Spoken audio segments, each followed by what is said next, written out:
So, I'm sure no one is surprised that we've got some people out of town traveling for Thanksgiving.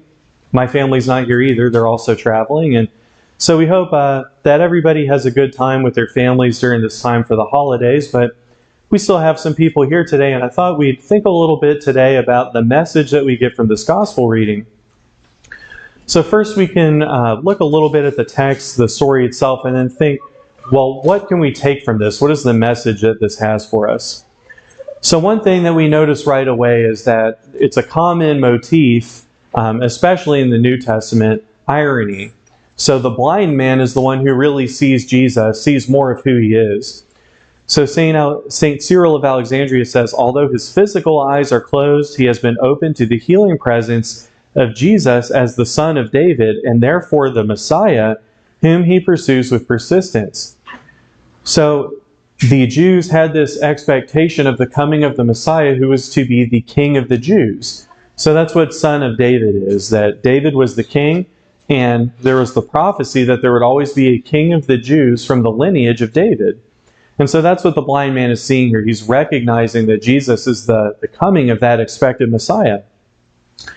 Another observation from St. Ephrem the Syrian is the title Nazarene that prompts the blind man's persistent cries for mercy. For it is more than a simple notice of where Jesus is from, as it designates Jesus as the miracle-working prophet from Nazareth. Now, at the same time, we can also think when the apostles were first being called by Jesus, Nathanael reacts by asking, "Can anything good come from Nazareth?" So Nazareth was not a place with a positive reputation. It was a ghetto in Jewish society at that time.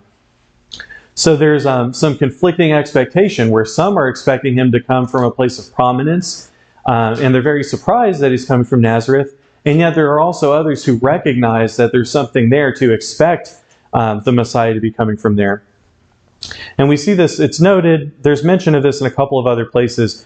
One is in the book of Acts 24:5, Christians are referred to as Nazarenes, and Eusebius, the historian, also mentions this, and it was meant as an insult that Jesus is not maybe an eminent rabbi from Jerusalem or something. He's from this other place, Nazareth, and so his followers are people who are following a nobody. That's really kind of the implication there with referring to Christians as Nazarenes, why the Jews were doing that. At the same time, we also read in Matthew 2:23, it says, "And he went and lived in a town called Nazareth. So was fulfilled what was said through the prophets, that he would be called a Nazarene." So there's that idea, and then there's also in the Gospel of John, "Him of whom Moses and the law and the prophets did write, Jesus of Nazareth." So something to mention here, and it's just something interesting to think about, we're not really sure what this is referring to. So the prophets apparently had a mention of the Messiah coming from Nazareth that the apostles were familiar with, because this is mentioned in a few places, but it's mentioned as something that the audience already knows. But today, a couple thousand years later, we're not sure what this is referring to exactly. There's some difference of opinion. It could be that it was something, an oral tradition that they had at that time, or it could have been a text that's been lost to history. But in any case, there's some awareness that Jesus coming from Nazareth, it means something, and it's fulfilling prophecy. Another thing that we might notice about this is that in the Gospel of Matthew, there's a very similar account, but Jesus is healing two blind men. And some people point to this and they say this is a contradiction between the Gospels, but St. Augustine of Hippo addresses this and says, we can see there's a difference in the text here. One, today, Jesus is on his way into Jericho and heals the one blind man. In the other story, he's on his way out of Jericho and heals two blind men. And so St. Augustine of Hippo is just saying, these are just two separate events. There are many different cases where Jesus healed people. There just happens to be one where he healed a blind man and another where he healed two blind men. So if you see that, if you read a gospel account sometimes and you say, oh, this looks familiar, the church fathers a lot of times address these kinds of issues that arise where we seem to have discrepancies, and then we think about it a little bit more and we can see how this makes sense. Okay, so we've thought a little bit about the text itself, it's a short passage, but what we're seeing there. And then we think, well, what do we take from this reading? What's the message here? Over the last few weeks, as we've been getting closer to Christmas, we've been getting into the holidays, we've seen themes of mercy, of being generous to others, and this continues that theme because Christ just gives this man his sight, and it's in response to his faith. So he receives grace from Christ, which heals him and restores his sight.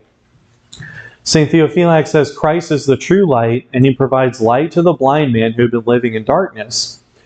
He can see clearly and he's healed. And this is similar to what we see with St. Paul's what he wrote in the epistle today. For by grace you have been saved through faith, and it is not your own doing, it is the gift of God. So our faith in Christ allows us to receive his grace, and that's what heals us. That's what allows us to walk in the light. And so it's a story of Christ's mercy. He gives attention to this person who had been begging that everyone else was just trying to shoo away, trying to brush him off to the side and silence him. But Christ notices the one person who needs help and stops and has mercy on that person who is not noticed by the rest of society.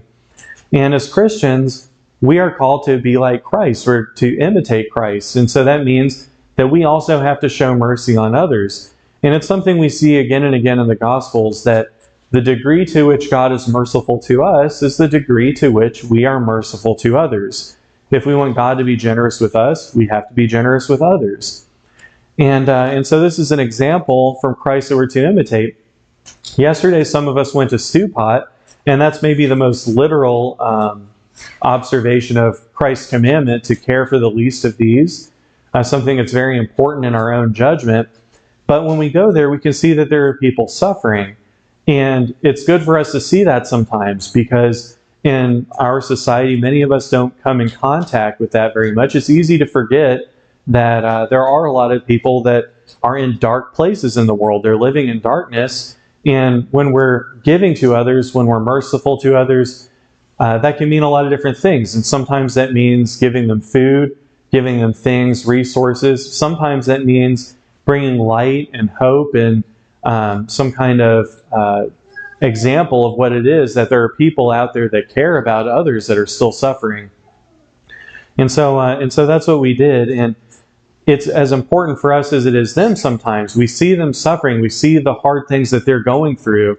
And that's our reminder that we have to bring that light into the world, that we have to help people to walk in the light. And that's really what is the cause of a lot of that suffering.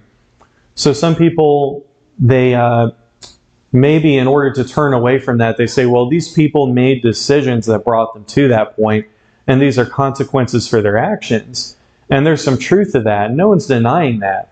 But the people get there one step at a time because they are not walking in the light. They can't see clearly what they are to be doing in life, and so they make bad decisions. They're surrounded by people that are influencing them in that way. And so we have to be that light. They're surrounded by darkness, and then we step into their world. And, even if it's a couple times a year or whenever we can do that, we shine a little bit of light in their life. And so all of us can think, what are we doing to be merciful to others, to give to others, whether it's time, resources, giving of kindness and mercy to others, what are we doing? And of course, there are plenty of opportunities to do that in the church. There's always a need for anyone's help in the church in whatever capacity they're able to help. And we're coming up close to starting a new year, and a lot of times that's a time when people think, well, I'd like to make some changes going into the new year. And it's an opportunity for all of us to think, what would I like to do with this coming year, another year that God's given me, to be able to be of service to other people, of service to the church. It's transformative for us as Christians. We become more like Christ when we do that, and we also are following Christ's example, following his commandments, and shining that light out into the rest of the world.